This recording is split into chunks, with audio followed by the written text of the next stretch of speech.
Have you heard of Tony Robbins? Have you read any of his books or maybe saw his Netflix documentary, I Am Not Your Guru?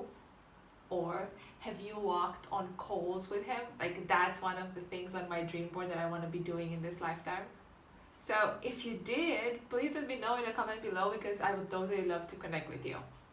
However, if you haven't, please Google him because he, in my opinion, is the father of self-development, of life coaching for me. And I've bought all his books and learned all of his teachings since I was in high school. So for me, he's a big staple when it comes to coaching. And I was one of the youngest coaches to be recruited to be part of his team. So, I take big pride in that because I know everything he does is exceptional and he's really one of my mentors. And today, I want to teach you and I want to talk to you about the 3 lessons that I learned from Tony Robbins that completely changed my life and my business. Stay tuned.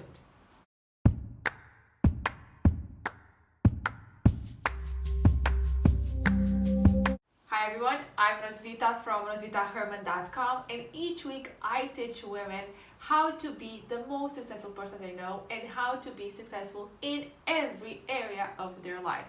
Sounds exciting? Okay, let's get into it. Lesson number 1 that I learned from Tony Robbins. What do you link pain to and what do you link pleasure to?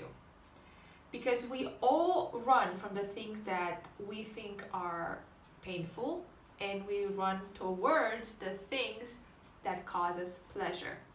This is why so many people cannot be consistent in the things they want to pursue because they associate that task or that goal is painful.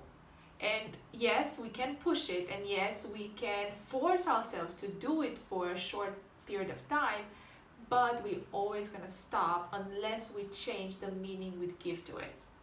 And I'm gonna use a personal example that is really, really fresh in my mind, is exercising. So for me, I associated pain with exercising because I was never good at sports. My parents never pushed me to do well in sports, so I was like a nerdy person, like just books, books, and books. So I knew, like mentally, I knew that exercising would help me, look better, feel better, have more energy, and be healthier. So I knew it was a must. And I pushed myself year after year, to go to the gym, do this, do that, try yoga, try the other thing, try all sorts of things because I knew I had to exercise, it was good for me, but I was not consistent with it. Why? Because it produces too much pain in my mind. So fast forward to now when I've been going to the gym consistently for almost 2 months and I have amazing results. I cannot wait every single time to go to my training, and I attach pleasure to exercising now. So it's 180 degrees change. So how did I do that? How did I went from, for years, being painful to exercise to lately being so pleasurable to exercise? And I'm gonna tell you my 3 tips and my 3 steps that I do with every single thing that I consider is painful, but I know it's good for me, so I want to attach a pleasure part to it. So see what I'm doing. So the first thing that I did was ask myself, why is it painful exercising or going to the gym? Why do I find it so painful? Because you need to be aware of why, because if you're not aware, you cannot change it. The second thing I did, I started asking myself, is this true? Like, are my reasons real or are just in my mind? And then what are the solutions to this, negative things that I found out? And the third thing was, what is the positive benefit of doing this, of making this being a pleasurable activity for me? So I applied these 3 steps to every single goal or task or whatever that I found to be painful, even like washing the dishes or cleaning the house. Like for some people, it's considered to be painful. So I want you to do the same thing. And if you need an example, here's my example. So I was talking about exercising. So let's take exercising. why is it painful for me? Why was it painful for me to exercise? Well, first it was painful because I had no idea what to do at the gym. So I was constantly feeling ashamed or like not good enough. Like maybe people will laugh at me because I don't know how to use this thing, this machine, or do this exercise. So I was like always feel like insecure and kind of anxious. The second thing, what it was painful, was because I had no idea if I was doing the exercises correctly. So again, I don't want to do something not perfect. So if I wasn't doing them correctly, then I was maybe injuring myself or maybe making more harm than good. So of course it was like no go. And the third was like I felt like everybody was staring at me and it made me feel uncomfortable. Like there was like a competition, or everybody was looking at how you're dressed and how you look and if you wear makeup or if your hair is done. And like, I don't have time to look pretty at the gym. I have so many other things on my mind, so I just felt uncomfortable, so I prefer not to go. It really was unpleasant. And then also I wasn't sure of the results that I was getting. So I had no faith or trust that, hey, if I go to the gym, for 2 months, I will get abs. So there was no way of knowing that just by doing it by myself. So I was not motivated enough. I was like, it's too much uncertainty and I don't feel confident to do it. So this was why it was painful for me to exercise. Not to mention that I was doing it alone because I didn't have girlfriends to go with. So really motivating myself all the time was like, I don't feel like doing it. So then the second step is it true? Yes, all of these reasons, besides the thing that everybody stares at you or that they really care how you look like, that might have been in my head, but everything else was true. So then what are the solutions to my very true reasons? Well, first, get a personal trainer. So a personal trainer could tell me exactly what to do, how to use each machine or how to use each thing that you can find in the gym. Make sure that I do them correctly, which for me was so important. And, keep me accountable and motivated to keep on coming or keep on going or pushing me, because I needed that. So for me, everything could have been solved if I hired a personal trainer, which sometimes it might not be, affordable for you, whatever reasons you'll find. So for me, the moment it became affordable, I started doing it. So I said, okay, I need this. I want to be fit. I want to be stronger. It's, there's a point in your life when you must do and you must change. So in my life, when it comes to exercising, this summer was that point when I was like, I don't care how much it costs, but I'm gonna do whatever it takes. So then the third step was, what are the benefits of exercising if I use the solution that I found? So I said, okay, if I have a personal trainer, what will be the benefits? So the benefits will be huge. First, I would finally go and exercise because I know somebody else is there waiting for me and is pushing me and is keeping me accountable and is teaching me and is really in my corner.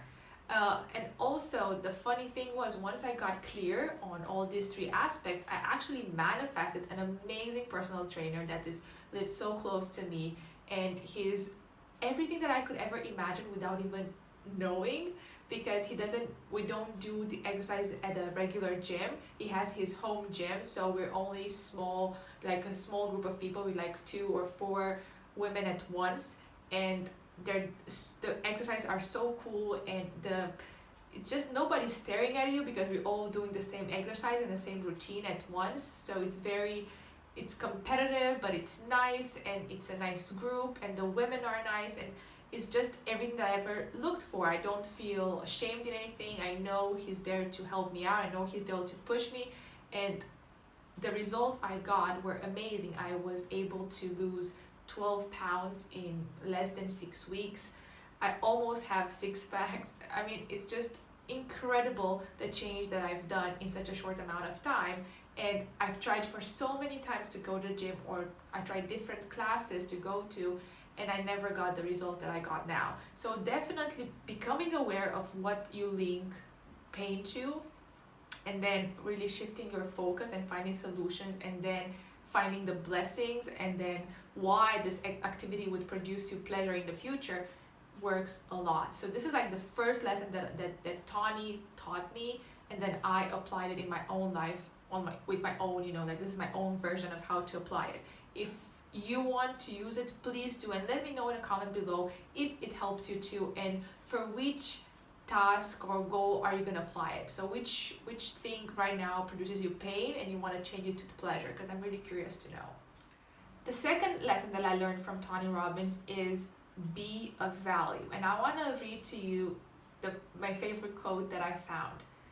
The only way to become wealthy and stay wealthy is to find a way to do more for others than anyone else is doing in an area that people really value. So this is one of my favorite quotes by Tony Robbins.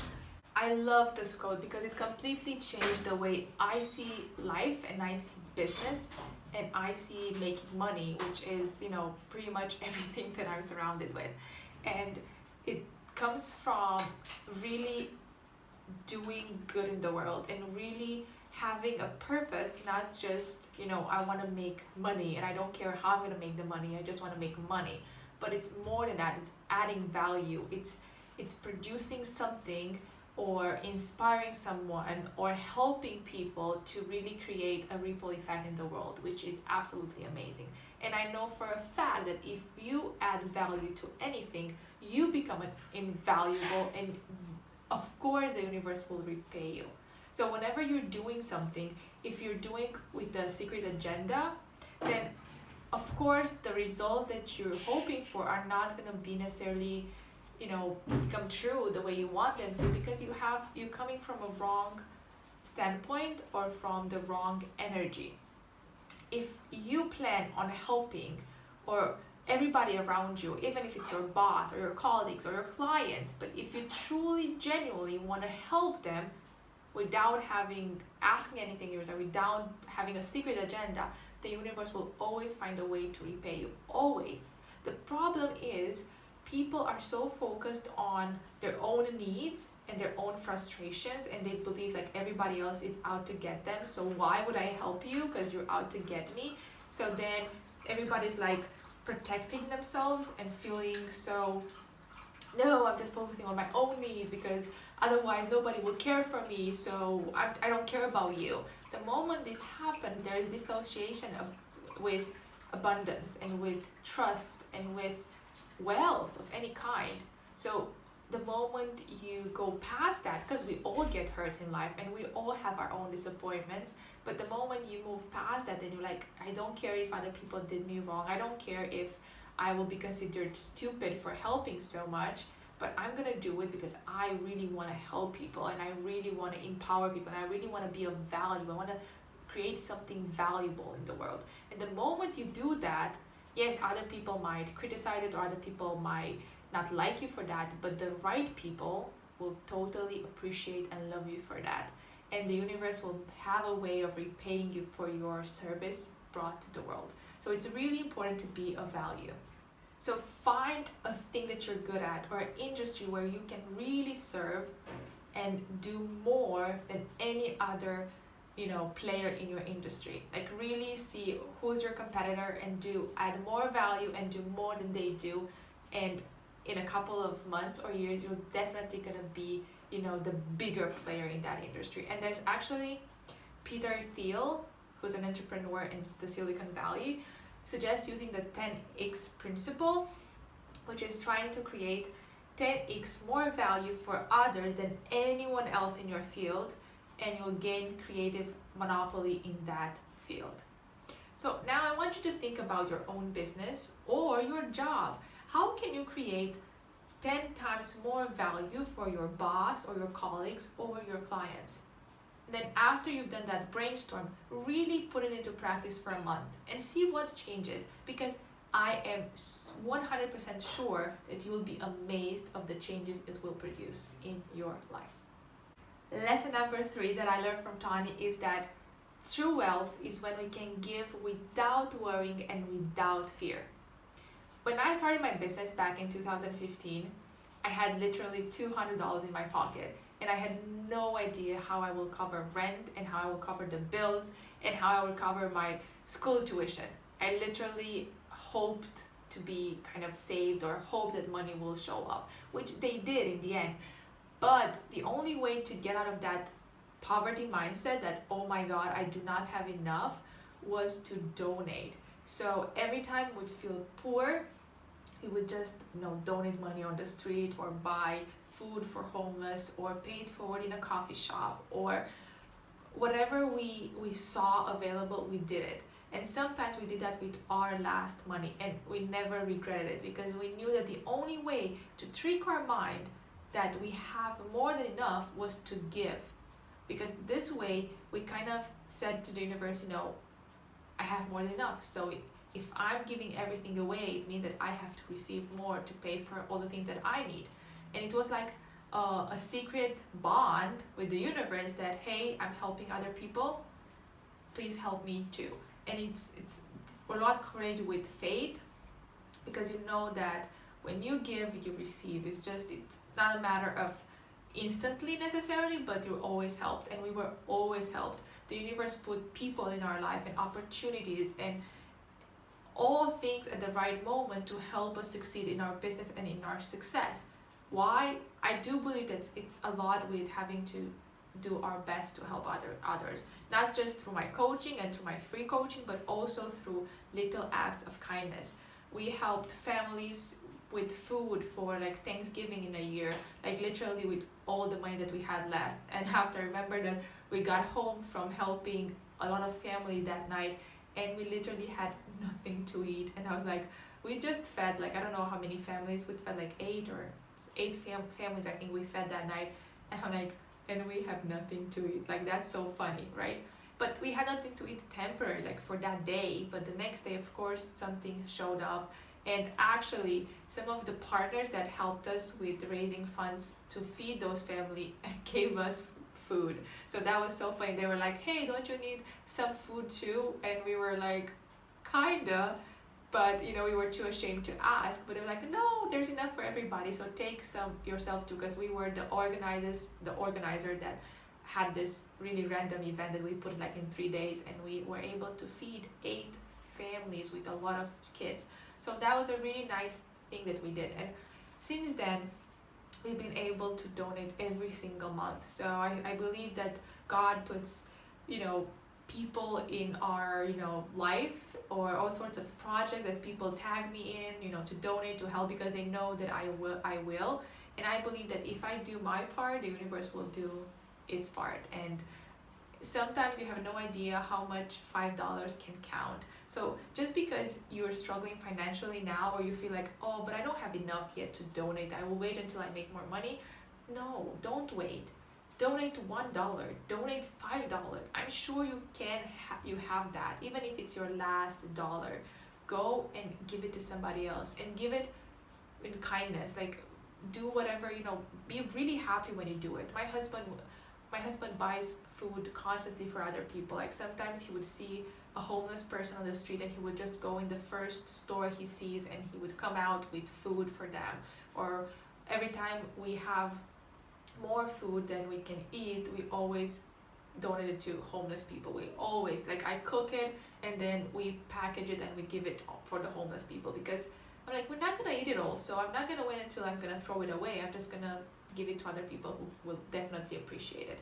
And we were helped in this way so many times. When we didn't have money to feed ourselves or to buy food, other people paid for our food, or other people paid forward. So you don't know how life will turn itself, and it's good to give, because you're helping, and the universe will help you back tenfold for sure.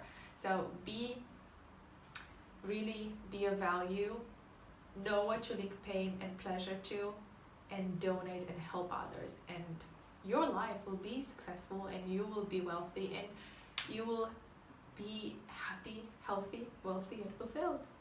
Did you like this video? Then please hit the like button and subscribe to my channel, because I want you to be my subscriber, so I can reach 100 subscribers or even more very, very soon. And if you think somebody else might need this, or they love Tony Robbins, please share it with them, because I'm sure you're gonna make their day. I'm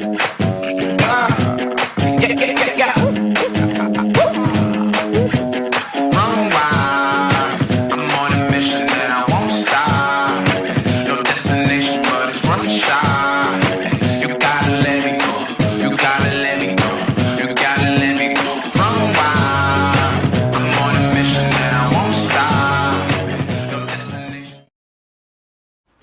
much for watching, and I cannot wait to see you next time, because next month is relationship month and I'm having a special video series created for you guys with my husband. So it's gonna be fun, fun, fun.